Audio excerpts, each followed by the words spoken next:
suffered accident. Please communicate it to register, sir. Our pilot is no more there. Our pilot car has suffered accident due to these hurdles. সোমে Mothabari কাণ্ডের প্রাথমিক report পেশ supreme কোর্টে। তার আগে মোথাবাড়ি কাণ্ড নিয়ে সরব প্রধানমন্ত্রী নরেন্দ্র মোদী। ভোট ঘোষণার পর রাজ্যে প্রথমবার পা রেখেই মোথাবাড়ি ইস্যুকে হাতিয়ার করে তৃণমূলকে চাঁচা ছোলা ভাষায় বিতলেন।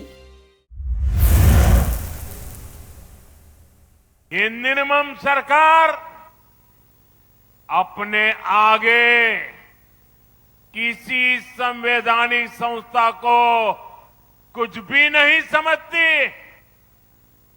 आपने 2-3 दिन पहले ही देखा है, पूरे देश ने देखा है, देश के न्यायप्रिय नागरिक चौंक गए हैं। कैसे मालदा में न्यायिक अधिकारियों को बंधक बनाकर रखा गया।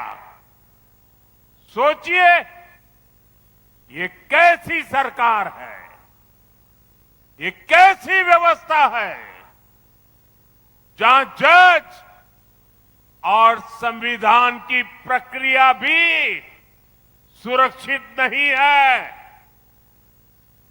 तो बंगाल की आम जनता की सुरक्षा की उम्मीद इन लोगों से कैसे की जाए। मालदा में जो हुआ वो केवल टीएमसी की उद्दंडता ही नहीं थी, ये इस निर्मम सरकार का प्रायोजित महाजंगल राज है। ये टीएमसी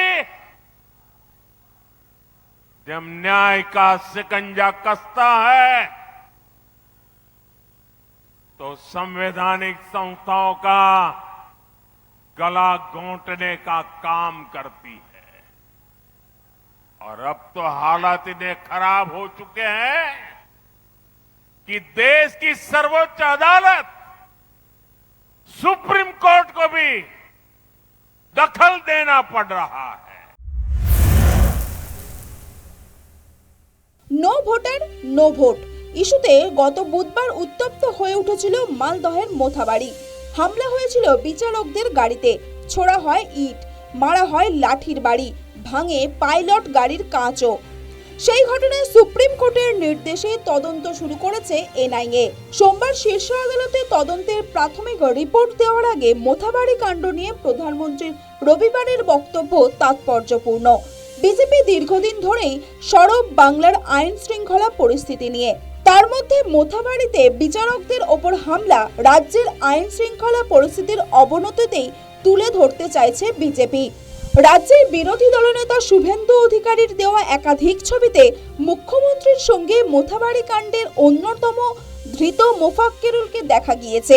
এই আবহে মোথাবাড়ি কাণ্ডকে হাতিয়ার করে একদিকে রাজ্যের আইন শৃঙ্খলা পরিস্থিতি নিয়ে চাপ বাড়ানো, অন্যদিকে তৃণমূলের সঙ্গে আঁতাতকে হাতিয়ার করে শাসক দলের উপর চাপ বাড়ানোর কৌশল নিয়েছে বিজেপি। তুলে ধরতে চাইছে বাংলার সাংবিধানিক ব্যবস্থা আক্রান্ত। এই আবহে বিজেপির কৌশল নস্যাৎ করে দিতে অফিসার বদল ইস্যু হাতিয়ার করে আইন শৃঙ্খলা নিয়ে পাল্টা আক্রমণের রাস্তায় হেঁটেছে তৃণমূল। মোথাবাড়ি কাণ্ড নিয়ে একদিকে তরজা বাড়ছে রাজনীতিতে, অন্যদিকে তদন্তে গতি বাড়াচ্ছে এনআইএ। তদন্তে নেমে এক দফা ধরপাকড় করেছে, স্ক্যানারে রয়েছে পুলিশের ভূমিকাও। মোথাবাড়ি কাণ্ডের তদন্তের গোড়ায় পৌঁছতে এবার এনআইএর হাতিয়ার ঘটনার টাইমলাইন। কারা কিভাবে হামলা চালিয়েছিল সেই তথ্য জানতে আক্রান্ত এক বিচারকের বাড়িতে যান এনআইএর তদন্তকারীরা। জিজ্ঞাসাবাদ করা হয়েছে পুলিশের পাইলট কারের চালকদেরকেও। জিজ্ঞাসাবাদ করা হবে কনভয়ে থাকা কেন্দ্রীয় বাহিনীর জওয়ানদেরও। সেই সঙ্গে ধৃতদের জেরা করা হবে বলে এনআইএ সূত্রে খবর। প্রাথমিক রিপোর্টে সুপ্রিম কোর্টে কি জানায় এনআইএ, এখন সেটাই দেখার। News time.